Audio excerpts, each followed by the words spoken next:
Buenas noches, mi nombre es María Isabel Ramírez y soy estudiante en la Maestría de Salud Mental. Mi tema de investigación es sobre el sentido de la vulnerabilidad de las familias en programas de intervención social estatal de la ciudad de Medellín 2014. El planteamiento del problema. La vulnerabilidad se ha visto desde dos perspectivas, como un estado permanente y un estado transitorio que se divide en unos niveles.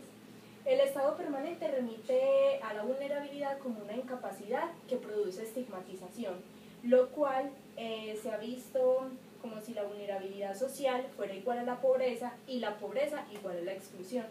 Esto remite a que la vulnerabilidad social es igual a la exclusión, definición que se ha visto impulsada por los medios de comunicación y el Estado.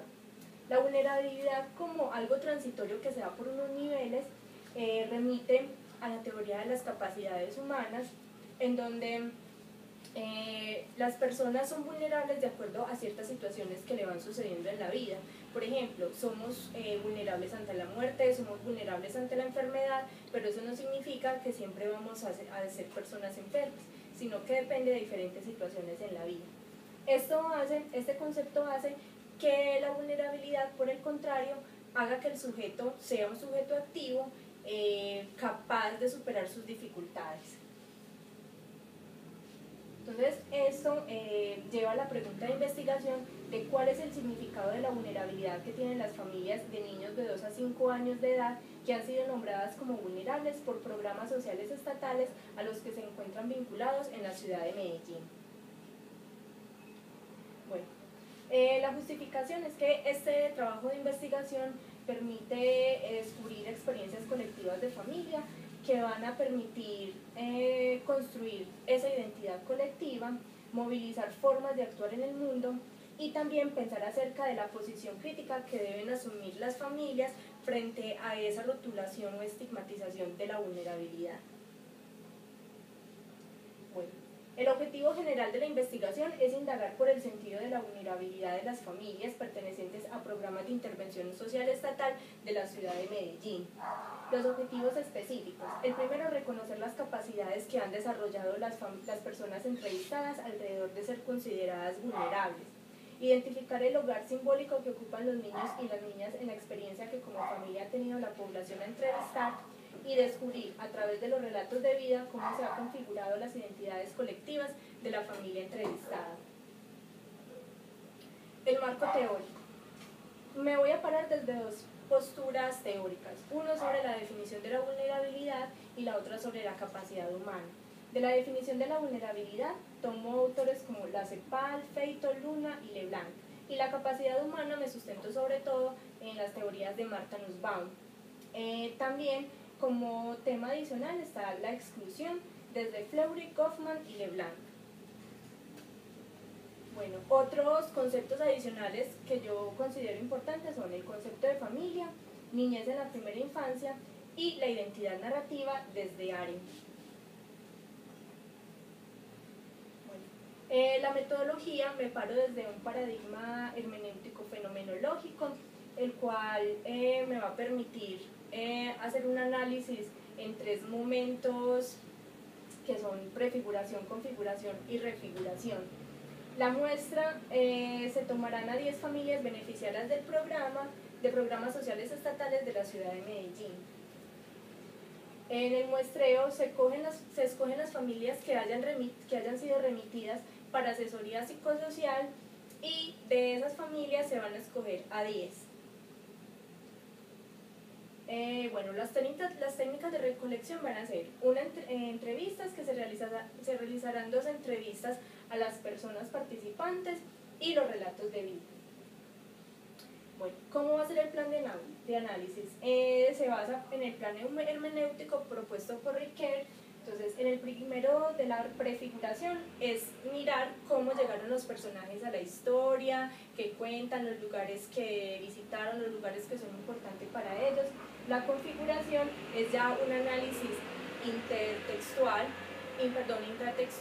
en donde se comparan las historias de una persona y se forman las cadenas de acción para hacer uno o varios relatos de acuerdo pues como a lo que la historia lo amerite. Y la refiguración es ya un análisis intertextual de todas las historias de todos los personajes para mirar en qué puntos hay en común entre esas historias de los personajes. Bueno, los aspectos éticos. Asegurar la información que transmiten los participantes a través del consentimiento informado, mantener en secreto la identidad de las personas que van a relatar su construcción de sentido. Las entrevistas se realizarán en un lugar cercano a su residencia y, en caso de ser necesario, remitiré los requerimientos a otras entidades para que éstas sean atendidas. En este momento, ¿en qué voy en la investigación? Bueno, estos son los personajes que hasta este momento llevo. Natalia, de 23 años, que tiene un hijo; Laura, de 24 años, que tiene 2 hijos; Jenny, de 24 años, que tiene 3 hijos; Ana, de 45 años, que tiene 4 hijos y una nieta; y Antonio, que tiene 35 años y 2 hijos.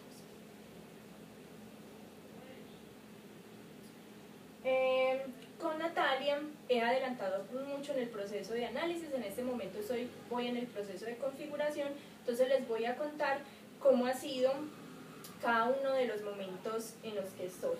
Entonces, el primer momento, la entrevista. Después de que se hace la entrevista, se divide en fragmentos de acuerdo como a las temáticas que estén en cada uno de los fragmentos y se nombran esos fragmentos.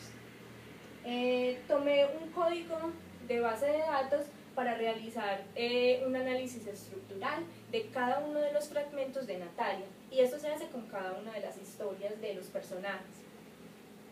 Se hace una cronología que en este caso va desde 1990, que comienza con el embarazo de la madre de Natalia, hasta 2004, que es el momento en el que 2014, perdón, que es en el momento en que le hice la entrevista.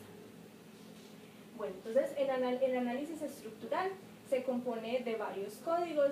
Entonces está cuál es el hecho descrito por Natalia, en qué año sucedió, en qué momento de la infancia sucedió, si ella es la protagonista, cómo nombra ese suceso, lugar que ocupan los personajes, si por ejemplo ella nombra al papá y el papá fue alguien que la apoyó, o por el contrario antes fue como un impedimento para que ella saliera adelante. Entonces eso se categoriza, y cada uno de los fragmentos hay una columna que se llama con qué otro fragmento se relaciona. Entonces, por ejemplo, este tercer fragmento, que es el apoyo recibido durante el embarazo, se relaciona con el fragmento 1. Y hay varios fragmentos que se relacionan con este fragmento, con el fragmento 3, o con el fragmento 2, o con el fragmento 1. Entonces ya llega el momento de la prefiguración después de hacer ese análisis estructural. Entonces, ¿qué es la prefiguración? Son las situaciones mundanas. ¿Cómo llega Natalia a esta historia? Entonces Natalia, al momento de la entrevista, tenía 23 años. Ella llega remitida porque la psicosocial me dice que ella es una persona que sobreprotege mucho al niño. Ella tuvo muchas dificultades en el embarazo. Uno de los médicos le dijo pues que tenía que suspender el embarazo debido a que el niño no iba a llegar a término. Ella, contra todo pronóstico, tuvo su hijo. También pues contaba la historia de cuando ella era niña sufrió abuso, y también un hostigamiento hacia su padre, lo cual los hizo trasladarse de barrio. Ella ha recibido muchísimo apoyo de la iglesia cristiana a la cual ella pertenece, y la considera como uno de los elementos más importantes en su vida. Y ella a sí misma se ve como una luchadora, como una persona con capacidades para salir adelante. Bueno, entonces, esto hace parte de la prefiguración, y así es como se arman las cadenas de acción. En el análisis estructural, en el cuadro, estaba qué fragmento se remitía a otros. Entonces, eso permite hacer estas cadenas de acción. Entonces, por ejemplo, vemos que el fragmento 24 se relaciona con el 6, el fragmento 32 se relaciona con el 6, el fragmento 11 se relaciona con el 6, o sea, hay muchos fragmentos que se relacionan con este fragmento. Cuando eso sucede, eso significa que ese fragmento, al cual llegan muchos otros, se llama el núcleo de acción. Lo mismo ocurre con esta parte y lo mismo ocurre acá y acá. Entonces, esto se vuelve como el centro de las historias. Y de acuerdo a eso se arman los relatos. Entonces tengo 4 relatos, este es del nacimiento del bebé de Natalia, que es el más importante, que es el que ya llevo más adelantado. Entonces ya pasamos acá al momento de configuración, entonces que es ya la organización del relato. Entonces lo nombré El niño se estaba muriendo. Les voy a leer un pequeño fragmento. El niño nació a las 7:15 de la noche con un peso de 2.190 gramos, se estaba muriendo, tenía hipoglicemia y bajo peso. Yo solamente lo tuve por 5 minutos en mis brazos y luego se lo llevaron para meterlo en la incubadora. Ya después me lo entregaron y nos fuimos para la habitación. A la hora fueron por él porque no le subía el azúcar, no recuerdo bien. Lo hospitalizaron 8 días, le hicieron fototerapia y muchas cosas más durante ese tiempo. Entonces, eso es todo lo que llevo hasta el momento como de esa primera parte de Natalia. Aún me falta realizar 5 entrevistas y realizar el análisis estructural de las otras 4 personas que ya he entrevistado y todo el proceso de prefiguración y configuración. Entonces quiero cerrar con esta frase.